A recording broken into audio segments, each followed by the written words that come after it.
Omwezi ogwokusatu twakatambulako ennaku 7 zokka nkubuuzaako gyonna gy'otuusizaako engalo olunaku olwaleero.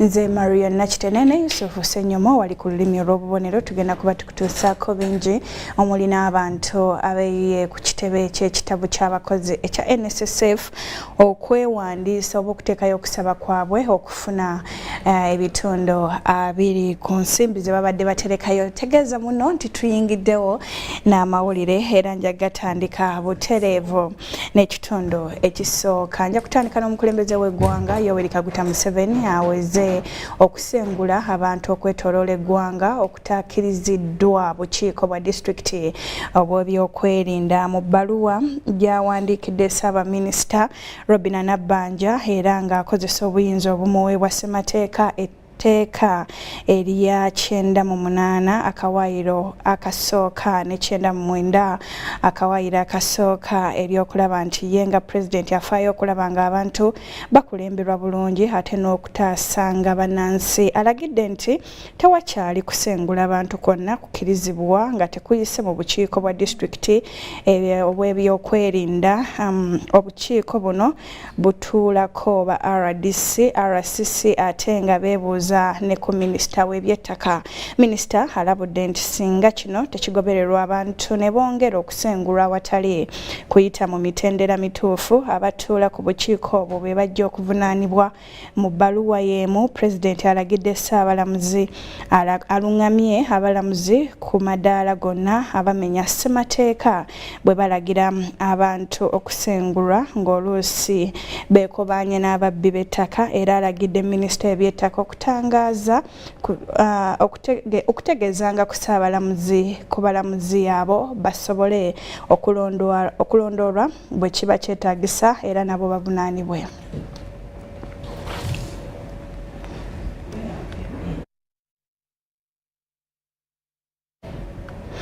Ebyo nga tubitadde wabbali kakati namungi w'omuntu yeeyiye ku kitebe ky'ekitabo ky'abakozi ekya National Social Security Fund okuteekayo okusaba kwabwe basobole okufuna ebitundu 2 ku nsimbi ze babadde baterekayo. Ssenkulu w'ekitongole kino Richard Byalugaba ategeezezza nti omuwendo gw'abammemba gweyongera buli kadde nga kati bakuyimiriza emirimu egisinga mu kitongole okulaba nga bakola ku bammemba bano. Oluvannyuma lw'ekitongole ky'ekitabo ky'abakozi okulangirira nti etteeka lya NSSF erya 2021 litandise okukola mu butongole, bammemba b'ekitongole kino beeyiye ku kitebe ky'ekitongole okuteekayo okusaba kwabwe okusobola okufuna ebitundu 2 ku buli 100 ku nsimbi zaabwe z'abadde batereka mu kitabo ky'abakozi. We have many people, workers who are stranded, like we have been in Kororo. People slept in Kororo and there was nobody to attend them. Abaddukanya ekitongole kati bakola butaweera olw'omuwendo gw'abo bammemba beeyunidde ekitebe kyabwe okusaba ensimbi z'abadde baterekayo. Bo abaddukanya ekitavu kino bakutwala enteekateeka eno mu bifo ebigazi okwewala omujjuzo ku kitebe kyabwe. Already today we know that even just here at head office we've had over 300 people coming into our premises. So we think that we will be able to take in at least as many as double the amount we would normally have taken in. That's about 800 set today.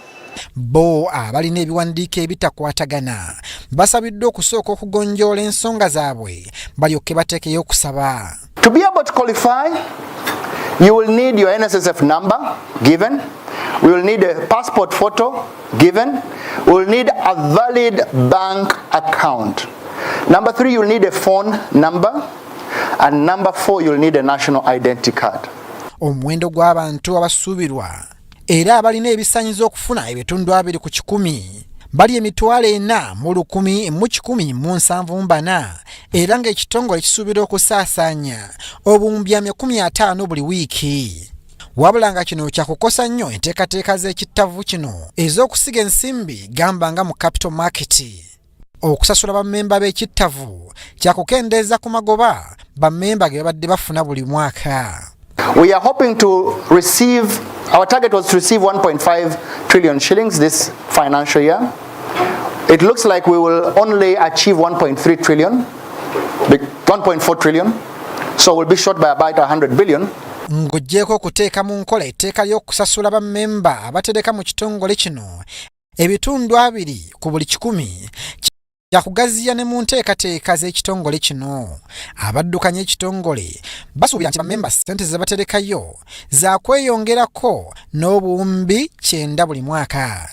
Ekitongole kisuubira okufulumya akase ka Uganda kamu oba kayite ka trillioni 1.80 mu kusasula bammemba abalina ebisaanyizo ebitundu 57 ku buli 100 nga bano muwendo gw'ensimbi ezigenda okusinga okugabanibwa ziri obukadde 19 eza Uganda. Ebibangirizi gamba ng'ekyakkololo ya strip biteereddwawo okukozesebwa bammemba b'ekitongole okuteekayo okusaba kwabwe basobole okufuna ebitundu 2 ku buli 100 z'abadde batereka mu kitongole era ng'okusasula okugenda okusookera ddala kwa kubeerawo ng'ennaku z'omwezi 17 omwezi guno ogwokusatu 2022. Nze Lubwama Abdunasir. Weewaawateyo gavumenti ya Rwanda n'eya Uganda baguddewo ensalo ey'akatuna oluvannyuma lw'okumala ebbanga lya myaka ng'esatu nga nzigale. Kino kibaddewo okuva mu mwaka gwa 2019 okuggalwa kw'ensalo eno kusannyalaza emirimu gy'abasuubuzi bangi abakolera okusala ensalo ku njuyi zombi nga okuggulwawo kw'ensalo eno mu kiseera kino kuleese akamwenyumwenyu ku basuubuzi bangi.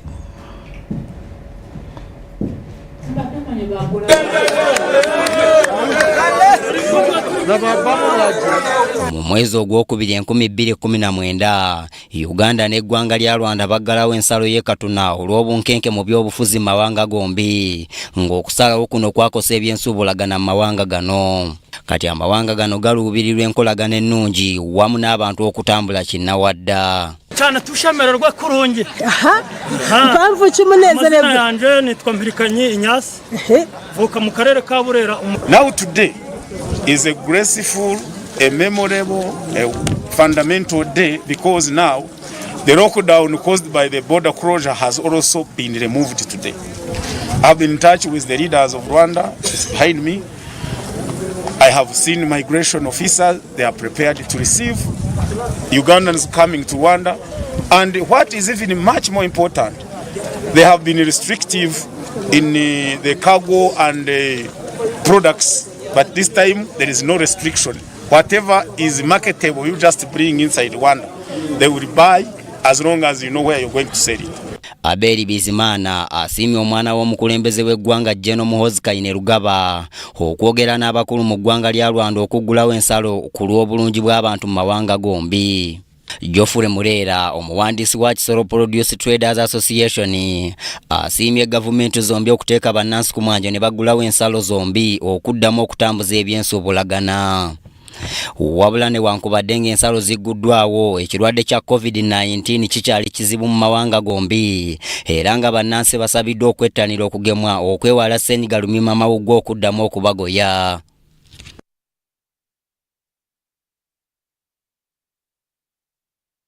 Weewaawaateko akakiiko akateekebwawo okunoonyereza ku mivuyo egyeyolese mu ttaka ly'e Nakawanagulu katandise omulimu gwako era nga katandikidde mu kubaganya birowoozo ku ngeri gye kagenda okutambuzaamu okunoonyereza okwo. Ab'akakiiko abakubirizibwa omubaka wa Kazoddan Atwijjukire Kimosho kateekebwawo amyuka sipiika okuzuulira ddala ekituufu mu nsonga z'ettaka ezeeyongera buli kiti.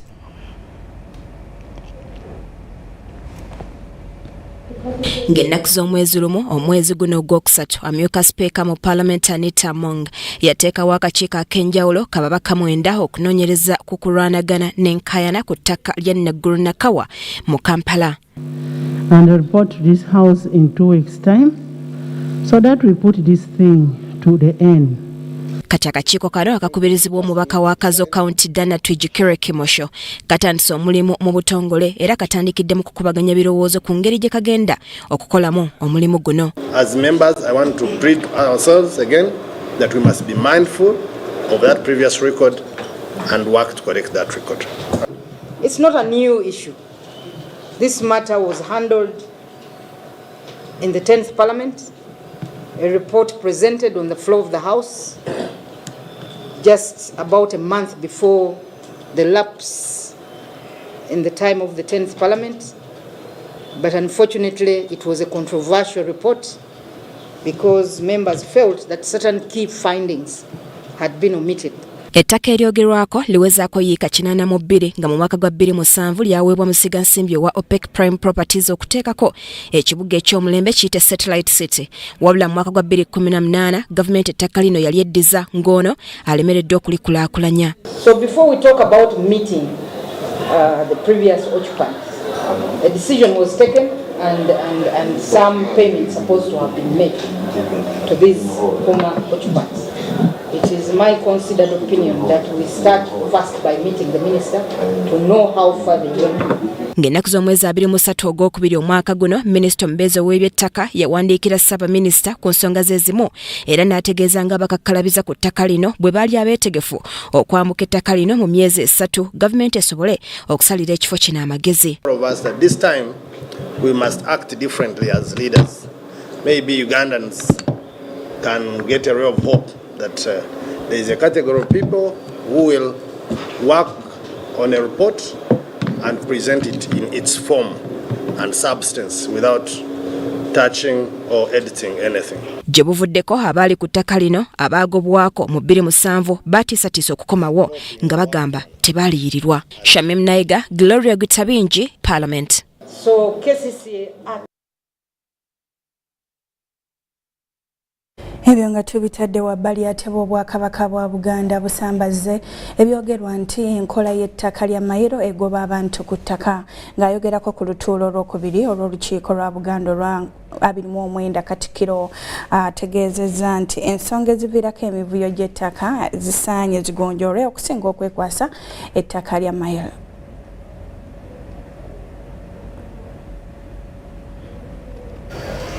Olutuulo olwokubiri olw'olukiiko lwa Buganda olwa 29 lutudde enkya ya leero nga lukubiriziddwa omumyuka w'omukubiriza Ahmed Lwasa okukubaganya ebirowoozo ku nsonga z'omutanda ze yalagira zikolebweko. Katikkiro nga bulijjo yayanjudde ensonga abakiise ze balina okukubaganyako ebirowoozo nga n'ensonga y'ettaka yeebadde ku mwanjo. Wano waasinzidde n'ategeeza nga bwe bataddewo akakiiko kalondoola ensonga zino oluvannyuma kanjulira olukiiko alipoota.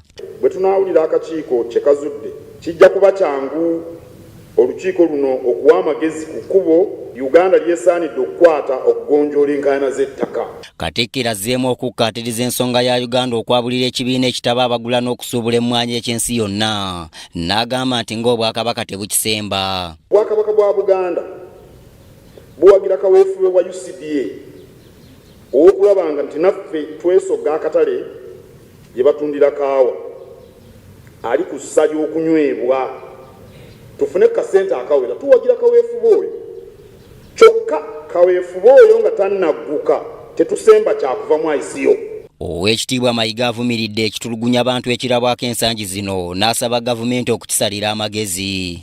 Ate oba amateeka gatugaana okutulugunya ebisolo ate olwo abantu abatulugunya abantu baleetebwe mu mbuga z'amateeka bavunaanibwe. N'abamu ku bakiise boogedde ku kya Uganda okuva mu kibiina kya International Coffee Organization. Baabuwaze olyoka obakole ki obafuge. Tuliwakanya tuliwagira naye nga omulimi tannamanyira ddala. Ate ye Pokino omwami w'essaza Buddu tabadde musanyufu eri ababaka ba Paalamenti naddala bava mu Buganda okufuuka kyesirikidde ku nsonga eziruma bannansi. Yavumye gundi obusongasonga obwo obw'ekigega ne babuleeta mu mawulire naye nga ebbeeyi y'ebintu erinnya abantu bali mu makomera tebavaayo tebawozesebwa. Minisita w'ensonga z'enkizo mu Bwakabaka David Mpanga asambaza ebyogerwa nti Mayiroland yeeremesezza enkulaakulana mu Uganda. Emivuyo mu ttaka gye giri nga gisinziira ku ofiisi z'ettaka. Baddira ekyapa kyakaterega ne bakiwandiisaako ekyampanga kungulu. Mpanga ne Katerega ne balwanagana. Olukiiko luyisizza ebiteeso ebiwerako nga muno mwe muli n'ekyokusisinkana ekitongole kya UCDA okulaba ng'ezza Uganda mu ICO. Nze Andrew Sebbira, Emmengo mu Kampala. Ebyasebbira Andrew nga tubitadde wabbali kakati bo abalabirira n'okubudaabuda bakiggala bagala gavumenti ekendeeze ku bbeeyi y'obuuma obweyambisibwa mu kuwulira bwe bagamba nti bwa buseere okusaba kuno bakukoledde mu kukuza olunaku lwa hearing, listening and spoken language okwategekeddwa ekibiina kya Hear His Voice Uganda ku kitebe kyabwe Ntinda mu ggombolola y'e Nakawa. And home therapy. Okuziba amatu kuleetera omuntu obutawulira bulungi n'okusika amaloboozi. Kino nno kiva ku bitundu by'amatu okubeerako obuzibu ne bitasobola kutuusa bubaka ku bwongo okuggula amaloboozi. Abantu bano nga nabo babeera balina obulemu era basosolwa mu bifo ebimu ng'era abaliko obulemu abalala, ekintu ekikontana n'eddembe ly'obulamu. Kye tusuubira nti tujja kufuna eggwanga erimu abantu ab'amagezi nnyo abasobola okukola ebintu ebingi nnyo other than okubaleka ewaka ne tugamba abakiggala. Embeera eyo ye yawaliriza ab'ekibiina kya Hear His Voice Uganda okusitukiramu bongera eddoboozi ku ngeri y'okumalawo okulinnyirira eddembe ly'abantu bano. Ku mukolo gw'okukuza olunaku lw'obutawulira n'okukozesa obubonero mu kutaputa eri abantu bano, Edith Mukaya, Director wa Family and Children Support, ng'alabirira abaana, agamba nti abazadde basaanye okubuuza abasawo oba abaana baabwe bawulira amangu ddala nga baakazaala. Buuza omusawo nti omwana wange awulira, bw'aba tawulira tusobola omuyamba ne tukola assessment tegeye omwana oba awulira batawulira, bw'aba tawulira kishe tusobola okukola nga tukyali mu ddwaliro. Bwe tutegeera nti omwana tawulira tutandika okufuna ki obujjanjabi. Edith annyonnyola nti ebivaako abantu obutawulira bingi. Abazze nga yali awulirako ate n'aluzinga okuwulira olw'ensonga emu oba n'endala basobola omuteekamu akuuma. Sharon Kasaija ng'omwana we yafuna obuzibu mu kuwulira ku myaka 2 gyokka annyonnyola ku nsibuko y'embeera ya mutabani we kati ow'emyaka 9. The cause of the hearing loss was rubella, which is measles, which is not a problem to the mother but affects the unborn child. At 2 years old, I noticed Daniel was not responding to any sound. Omutandisi w'ekibiina kya Hear His Voice Uganda nga muzadde w'omwana yalina obuzibu n'okuwulira kyokka n'alongoosebwa n'ateekebwamu obuuma bwa cochlear era nga kati awulira bulungi Edi Mukaya annyonnyola ku biviirako obuzibu bw'obutawulira omuli eddagala ekyamu. Ng'okuze mu myaka okutu kuyinza okukoowa n'otandika okuluzinga okuwulirako, oyinza okufuna accident ku mutwe. Abaana bazaaliddwa amangu nga tebaziza myezi 9 basobola okufuna obuzibu obw'obutawulira. Engeri gye baba bayise mu intensive care bintu bingi ne bibeerawo. Weewaawo obuzibu bw'amatu bungi kyokka busobola okukolwako mu nkola ya science emanyiddwa nga cochlear implanting. Olwo nno omuntu n'atereera. Kyokka abatuusa obuuma buno mu ggwanga ba Biomedics Products bagala gavumenti okubakwasizaako okulaba ng'omuwendo gw'obuuma buno gukendeera anti bangi ku beetaaga obuyambi buno tebasobola kubufuna. Amata 2 ag'omuntu kugateekamu obwoma buno gagenda bugula emitwalo miliyoni nga 10. Miliyoni 10 si sente ntono za buli omu mu ggwanga lyaffe lino kugamba nti zisoboka ziryawo zisoboka. So ekyensaba gavumenti kulaba nti bateekamu esente bakendeeze ku miwendo y'obuntu buno busoboke. Nze Ivan Juko ne Flower Sempa Ntinda. Start way behind the 8 ball. They really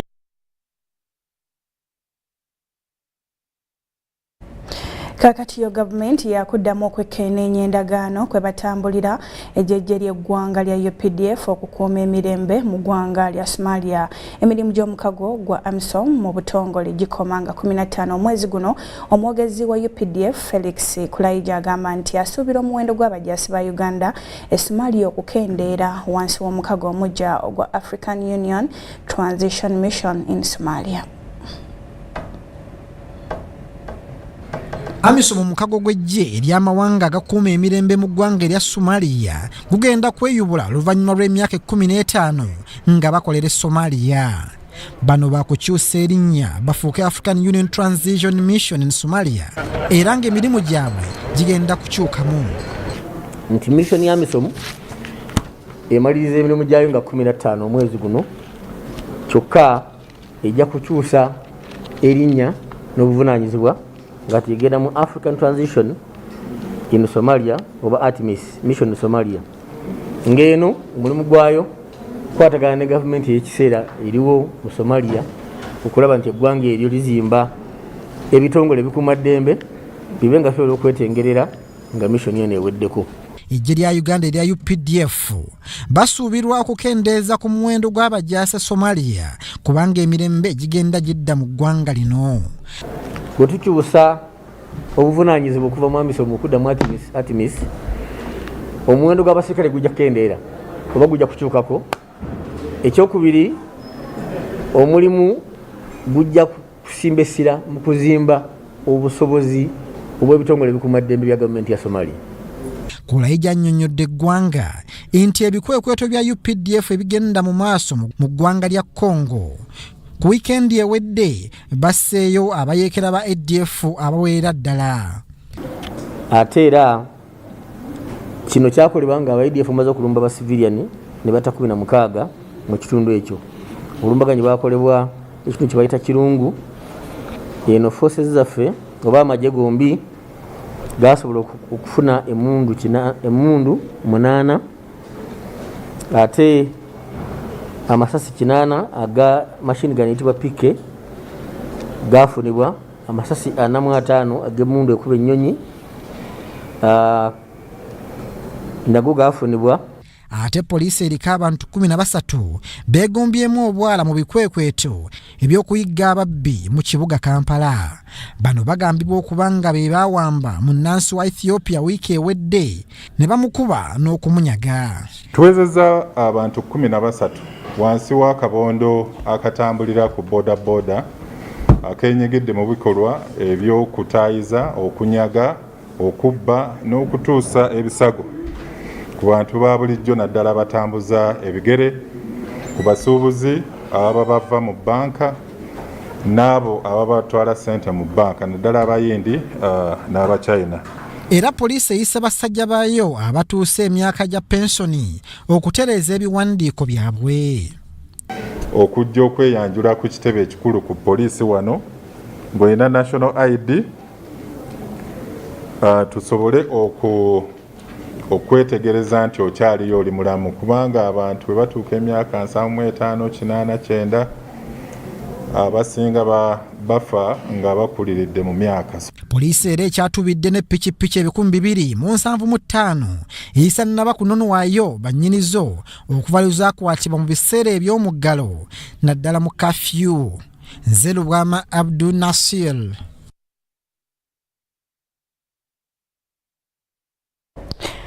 UBC leero tweyongerayo n'amawulire gaffe tugenda wumulamu kankomewo n'ekitundu ekyokubiri oluvannyuma lw'obubaka buno nkomewo nago mbunje.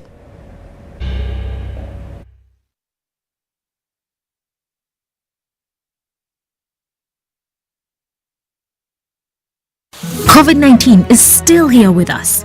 As Owechitiwa Peter Maiga, the Prime Minister of Buganda, states, let us all take the necessary precautions. Self-medication is always very dangerous. We should leave medical matters to the medical personnel. It's only a healthy population that can produce wealth. And if you want to work for your well-being, you must care about your health first. Because of the new COVID-19 circulating variants like Omicron, it is very important for all of us to be fully vaccinated with 2 doses of the same vaccine type. It's only those getting Johnson & Johnson who receive only a single dose to be fully protected. Even after vaccination, continue to adhere to all SOPs by wearing a mask properly, covering your mouth and nose, washing your hands regularly with soap and clean water or using an alcohol-based sanitizer, maintaining physical distance of at least 2 meters from others and avoiding crowds. Echa COVID-19, chija kugwa. This message is from the Ministry of Health with support from UNICEF and partners.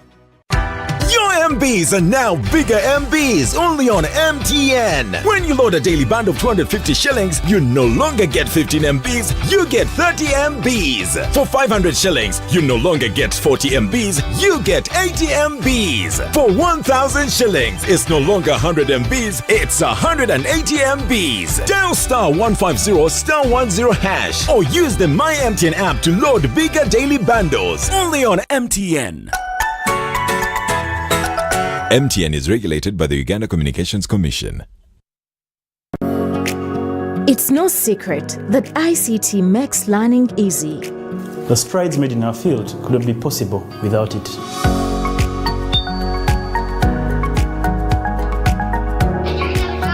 And now we can watch our favorite shows. My radio is my best friend. UCC provides an enabling regulatory environment and policy guidance for healthy competition.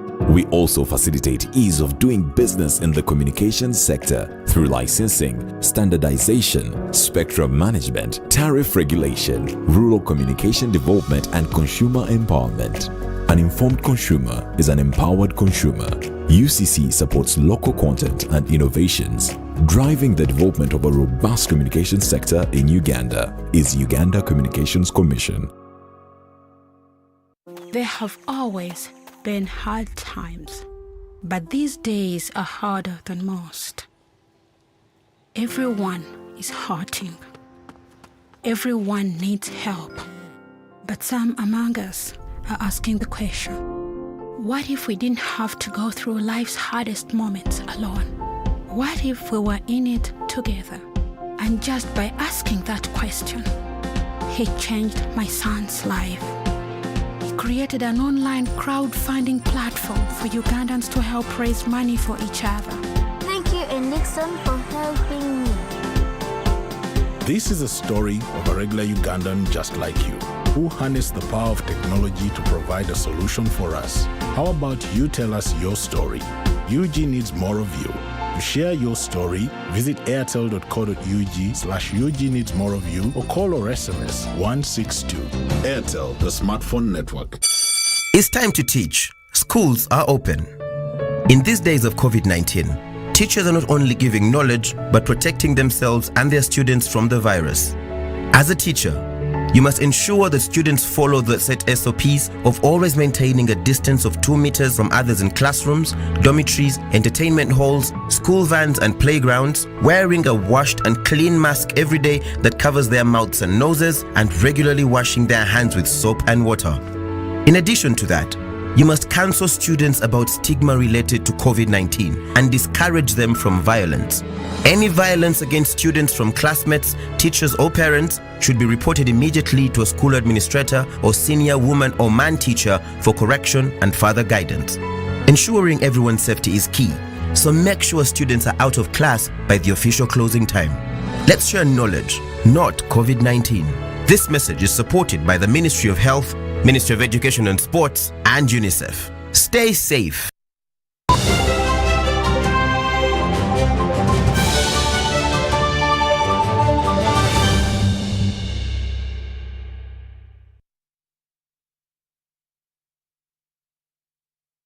Twesiimye okuba ng'okyali ku UBC TV. Kino kitundu kya kubiri kankitandika n'okutumbula empeereza y'ebyobulamu n'enkulaakulana mu bannayuganda nga bayita mu nkozesa ya tekinologiya kyekimu ku makampuni byegandyetaaze wano. Kampuni y'ebyempuliziganya ya Airtel Uganda bweviiriddeyo ne campaign etuumiddwa Uganda Needs More of You, ekivunulwa nti Uganda ekwetaaga ekisingawo, ekigendereddwamu okukyusa n'okutumbula obulamu bw'Abannayuganda nga bakozesa tekinologiya. And grandma's secret recipe.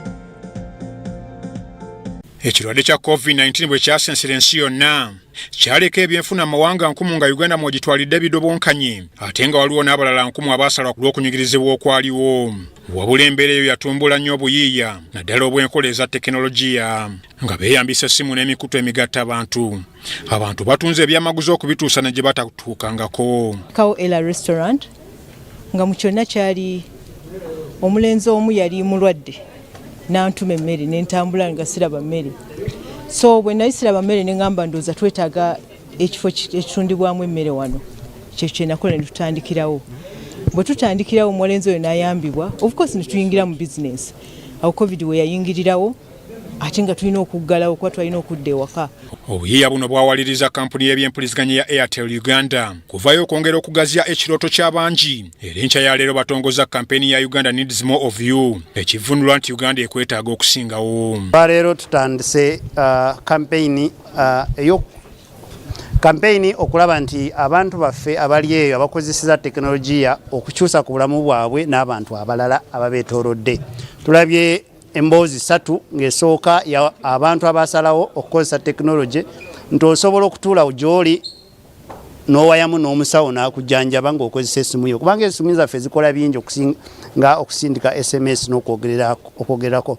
Enteekateeka eno ey'okukulungula emyezi 3 yakuyamba okukulaakulanya n'okusitula obulamu bw'abantu nga beeyambisa tekinologiya. Kyeyeetaaga wanga olina sitole y'omuntu owanga ogimanyi eri eyo abalina essimu za seereza genda ku website www.airtel.co.ug/UG needs more of you teekamu emboozi yo oba sitole gy'omanyi. Atalina essimu eza seereza osobola otukubira 162 ya bwereere teri airtime n'owaayo sitole yo. Amyuka Ssenkulu wa UBC Morris Mugisha y'omu ku balamuzi mu kampeyini eno. Ivan Njuko, Flower Sempa, wano mu Kampala. So Mama Catherine, I'm coming.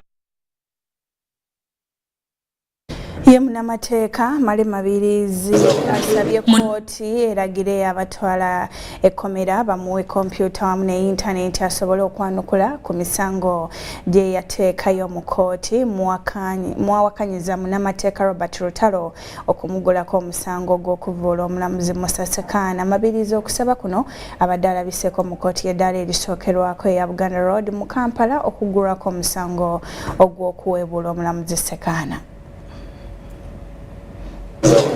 Munnamateeka Asani Malema Biriizi ng'ava mu kkomera ekitalya natalabiseko ku kkooti y'eddaala erisookerwako eya Buganda Road mu Kampala. Ono mu kkooti eno abadde alabiseko kuggulwako omusango ogw'okuweebuula omulamuzi Musa Sekaana ng'ayita ku mutimbagano gwe ng'omusango guno gwamuggulwako munnamateeka Robert Lutalo.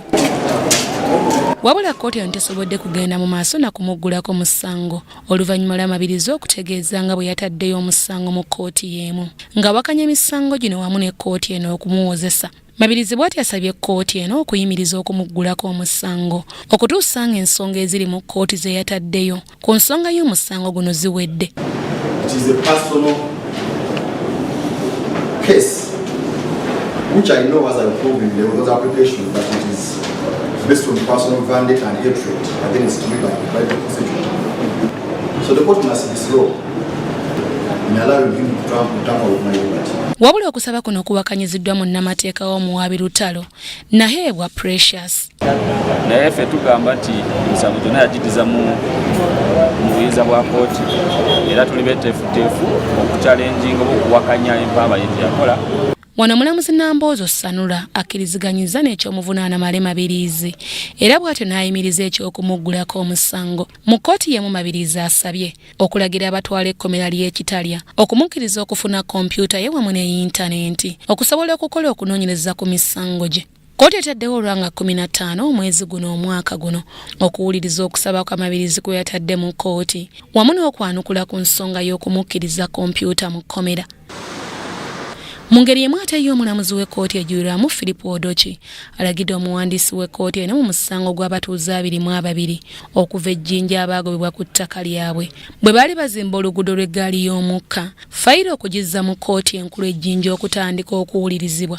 Omusango guno gututte ebbanga lya myaka 6 nga kati abatuuze abatasasulwa bagamba tebafunanga bwenkanya n'okutuuka kati. Kijja tukolera naye kijja tukolera bulungi ffe twagala batusasule ebbanga lyonna lye bamaze nga batuguumaaza ku ttaka lyaffe. In November the same year I've got a Muzungu where I met in Sweden who came and he was renting this house 2 million shillings per month and the money was 120 million.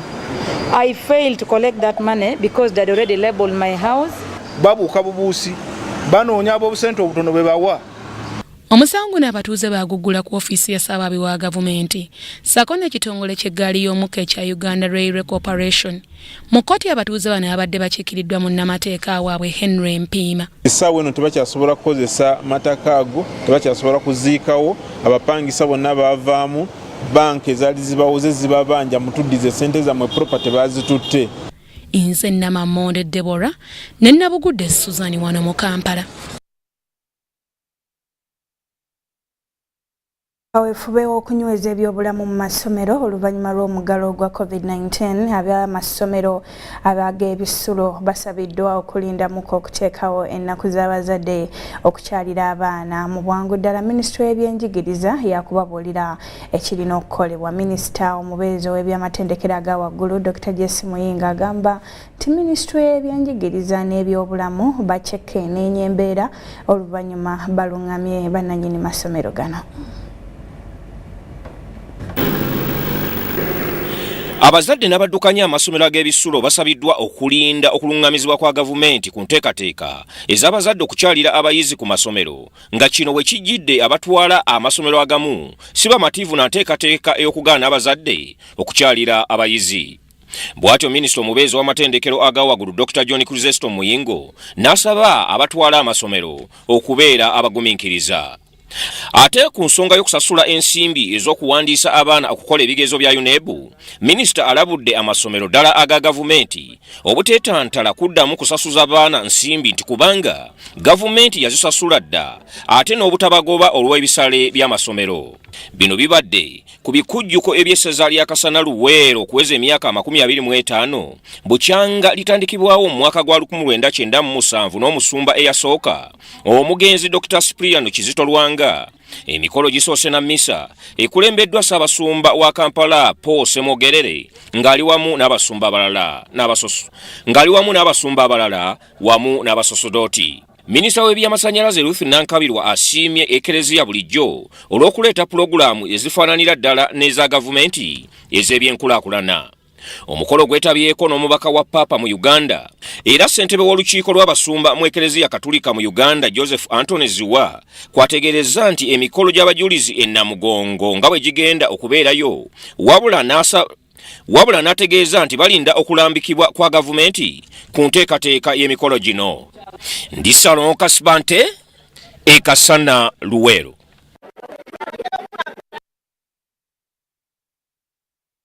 Yo Ministry y'amazzi n'obutonde nga bali wamu n'ekitongole ekivunaanyizibwa ku bibira ki National Forestry Authority kitongoza projekiti y'okusimba emiti n'ekigendererwa eky'okukuuma obutonde ng'era eno evujjirirwa banka y'ensi yonna. Projekiti eno egenda kusooka mu bitundu nga Hoima, Kikuube, Kagadi, Kibaale, Kyegeegwa, Kakumiro ne Kamwenge n'ebitundu ebirala.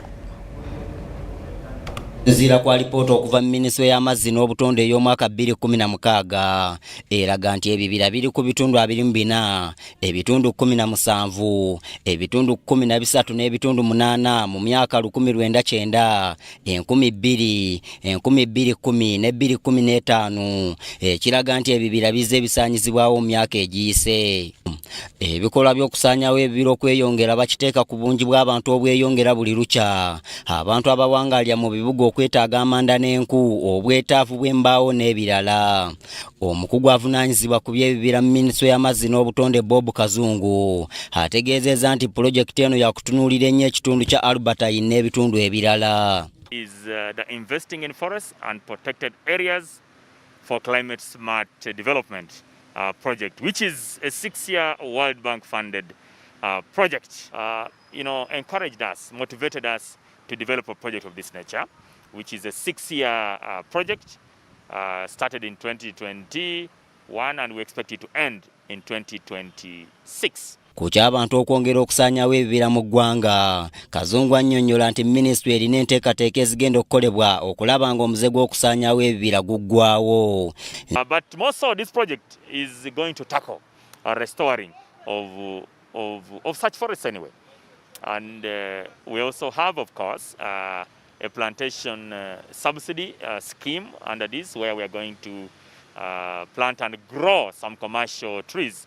You see, when you have commercial trees available, they are an alternative to what would have, been picked from those natural forests, which I guess some of the incidents, like the human-wildlife conflict, for example, where elephants cross over to communities, we are dealing with it, of course. And not only elephants, but also the other animals like lions and the like.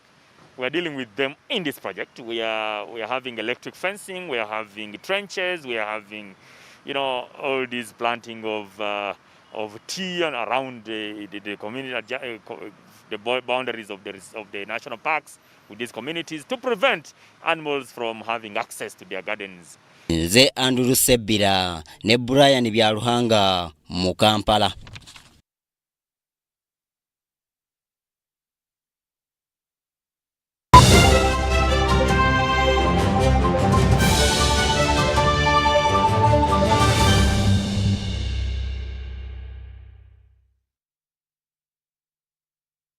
Emizannyo abazanyi ba klabu y'omupiira ekitongole ekivunanyizibwa okusolooza omusolo ki Uganda Revenue Authority Football Club Timbe Sam ne Steven Mukwala Steven balangiriddwa nga abazanyi b'omwezi ab'empaka za Pilisina Laga ab'omwezi gwa Julayi ne February omwaka guno. Ku mizannyo omusanvu egyazannyibwa mu kiseera ekyo URA yawangulako emizannyo 5 n'egwamalira omuzannyo gumu nefuna obubonero 16 kobwo 21 nga kyasobozesa Timbe okuwangula ekyomutendesi ow'omwezi. Mu kiseera kyekimu Steven Mukwala yateeba ggoolo 6 mu mipiira 4 nga bazanya Salt Bright Stars Ball Gaddafi ne KCCA. Awaadi zino zateekebwawo okulaba nga batumbula wamu n'okuzaamu abazanyi n'abatendesi amaanyi.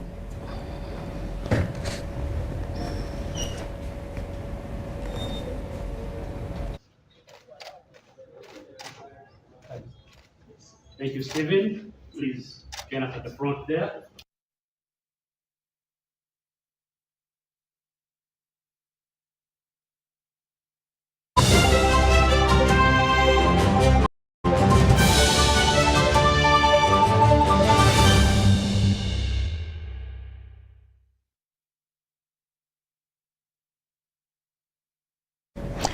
Weewaawo katulabe nate ebibadde ebikulu mu galeero.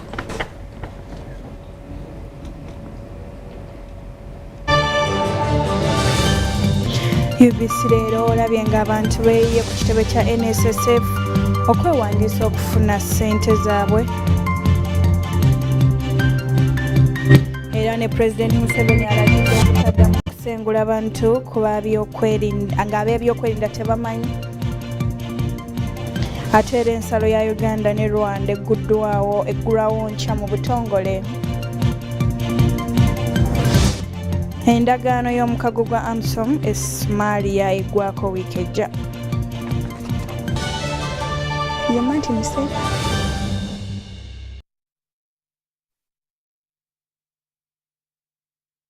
Otukoze bulungi okuba ng'otambudde naffe olunaku olwaleero. Eddakiika ezeganye essaawa emu ey'akawungeezi ziri 42. Nze Marion Nakitene ne Yusufu Ssenyomo wali ku lulimi olw'obubonero. Tusinkana olunaku olw'enkya ku ssaawa emu yennyini ey'akawungeezi. Kankulekere munnange okuba mu kitongole ky'embeera y'obudde. Sempa atuuse weeraba. Okuva mu kitongole ky'eggwanga kivunaanyizibwako by'embeera z'obudde omwanjuzi Kitusa Mohammed. Embeera y'obudde ekyali ya mukalwe mu bitundu by'eggwanga ebisinga obungi kusinziira ku alipoota zetukuŋŋaanyiza. Ekifaananyi kitukugudda Ssemugenze kitulaga nga bakyaliwo empewo enkalu ezikutanga ziva eri obukiikakkono bwa Ssemazinga Africa okwolekera ensi yattu, so nga ate era wakyaliwo ne ekinuna mpewo ekigezaako okutangira empewo empeweevu ezaana bizikutanga zoolekera ensi yattu. N'olw'ensonga eyo mu biseera by'okumakya tusuubira omusana okwaka mu bitundu by'eggwanga ebisinga obungi. Wabula embeera budde ejja kukyukamu katono mu biseera by'oluggulo ebitundu nga Mubende, Mbalala, Masaka, Kampala wotusuubira nkuba okutonya, so nga ate ebitundu by'eggwanga ebisigadde awo omusana gujja kwakateera nga bwe gukubakwamu. Tusuubira ebbugumu okuba ku diguli za 36 eri mu Kalamojja, wabula ebitundu nga Soroti, Liraggulu, Kitukumu okuba ku diguli za 35, so nga ate ebuvanjuba okuba ku diguli za 32 Masekati awo Kampala, Masaka 29 okujja ku Mbalala 30, Kasesa 34, wabula eri Ekabale okuba ku diguli 26. Bwe tugezaako ne tulaba ate mu bigo ebisinga obungi ebunaayera tusuubirayo omusana okwaka ebibuga nga Nairobi okuba ku diguli 29, Cape Town 27, wabula eri Dubai okuba ku diguli 32. Tweyanza okubeerako naawe beera bulungi weeraba.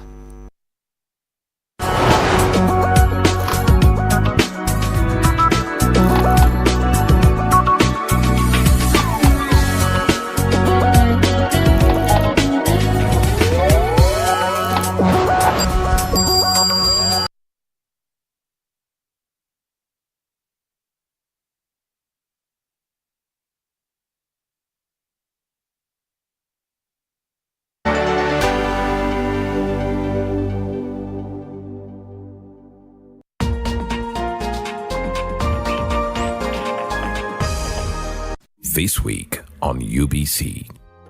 When we talk about equality, we say let boy children and girl children all receive what belongs to them as children.